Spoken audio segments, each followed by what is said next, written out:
વિપક્ષ નેતાની ભૂમિકા ભજવવાનો મોકો ફરીથી ચંદ્રકાંત શ્રીવાસ્તવને મળ્યો છે, જેમને 7 કોર્પોરેટર પૈકીના 4ના મત મળ્યા હતા, જ્યારે 2 મત મેળવનાર જહાં ભરવાડને ઉપનેતા તરીકે ચૂંટવામાં આવ્યા છે।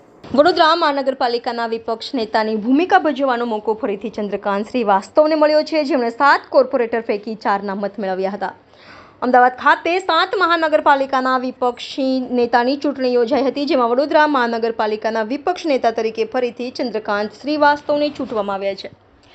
વડોદરા મહાનગરપાલિકાના વિપક્ષી નેતા તરીકે અમીબેન રાવતનો કાર્યકાળ સમાપ્ત થતાં આજે પહેલીવાર વિપક્ષ નેતા માટે ચૂંટણી યોજવામાં આવી હતી, જેના માટે અમીબેન રાવત, ચંદ્રકાંત શ્રીવાસ્તવ અને જહાં ભરવાડે ઉમેદવારી નોંધાવી હતી, જેમાં વડોદરાના કોંગ્રેસના 7 કોર્પોરેટરોએ મતદાન કરી વિપક્ષની નેતા નક્કી કર્યા હતા, જેમાં ચંદ્રકાંત શ્રીવાસ્તવને સૌથી વધુ 4 મત મળતા તેઓ વિપક્ષી નેતા બન્યા છે, જ્યારે 2 મતો સાથે બીજા નંબરે આવેલ જહાં ભરવાડ ઉપનેતા બન્યા છે।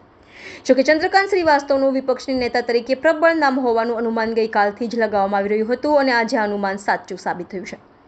ચૂંટણી પ્રક્રિયા પહેલા જ વિપક્ષી નેતાની ચૂંટણી પ્રક્રિયાનો નગરસેવક અમીબેન રાવત, જહાં ભરવાડ અને હરીશ પટેલ દ્વારા વિરોધ કરવામાં આવ્યો હતો। હવે જ્યારે ચંદ્રકાંત શ્રીવાસ્તવ વિપક્ષી નેતા જાહેર કરવામાં આવ્યા ત્યારે તેમણે કોંગ્રેસમાં આંતરિક મતદાનમાં થયેલ વિવાદ અંગે નિવેદન આપ્યું છે, જેમાં ચંદ્રકાંત શ્રીવાસ્તવે જણાવ્યું કે આપ લોકો એના સાક્ષી છો કે હું અહીંયા આવતો હતો તો મારી જવાબદારી હું કંઈ નહોતું તો પણ અદા કરતો હતો। એ જ પ્રમાણે જે પ્રમાણે વિરોધ પક્ષનો નેતા 8 વર્ષ હતો એ જ પ્રમાણે જવાબદારી અદા કરતો હતો, એમાં તો પીછેહટ નહીં કરી। એટલે પાર્ટી કોઈ બી જવાબદારી સોંપે એને નિષ્ઠાપૂર્વક કરવાની એક મારી જવાબદારી છે અને હું હોઉં કે ના હોઉં, વિરોધ પક્ષનો નેતા હોઉં કે ના હોઉં, મારી જવાબદારી અદા કરું છું। એ તમે લોકો પોતે જ નિહાળી રહ્યા છો। આજે જે કોર્પોરેટરોએ તમને સપોર્ટ કર્યો છે, તમારા સમર્થનમાં વોટિંગ કર્યું, શું કહેશો? ખરેખર તો એમની લાગણીને માન આપવી જોઈએ। એમની લાગણી અને એમની નિષ્ઠા એ બંનેઓને મળીને એ લોકોએ નક્કી કરેલું કે ભાઈ તુમકો જ બનના હે, અને સૌથી પહેલ બી એ લોકોએ કરી। આ 3 જણ, અમારી પુષ્પાબેન, અમારા બાળુભાઈ અને અમારી અલકાબેન, પહેલ એમને જ કરી કે નહીં તમારે જ બનવાનું છે। એટલે પછી લાગણી હોય, એમનું માન હોય અને એમને એવું લાગતું હોય કે નહીં બનાવતો એમને માનને ઠેસ ના પહોંચાડવી જોઈએ।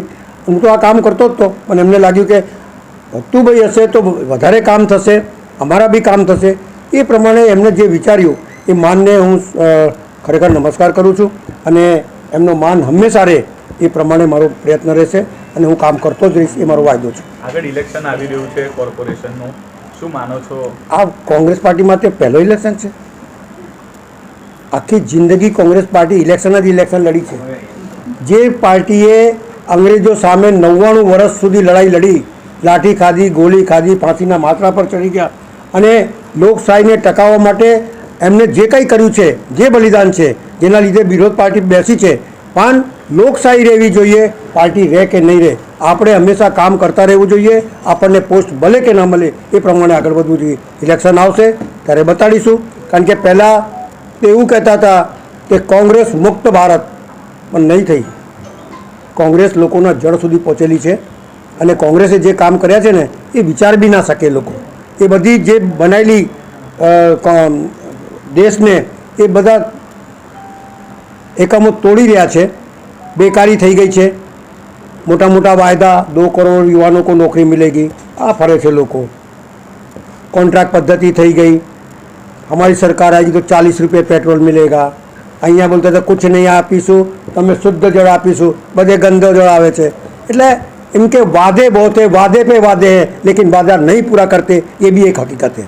એટલે આ વાત અમે લોકો સુધી પહોંચાડીશું, અમે આગળ વધીશું, પાર્ટીને મજબૂત કરીશું, કરતા રહ્યા છે, કરીશું અને આવતા વખતમાં પાર્ટી જે જવાબદારી આપશે એ સારી રીતે અદા કરીને પાર્ટીને મજબૂત કરીશું।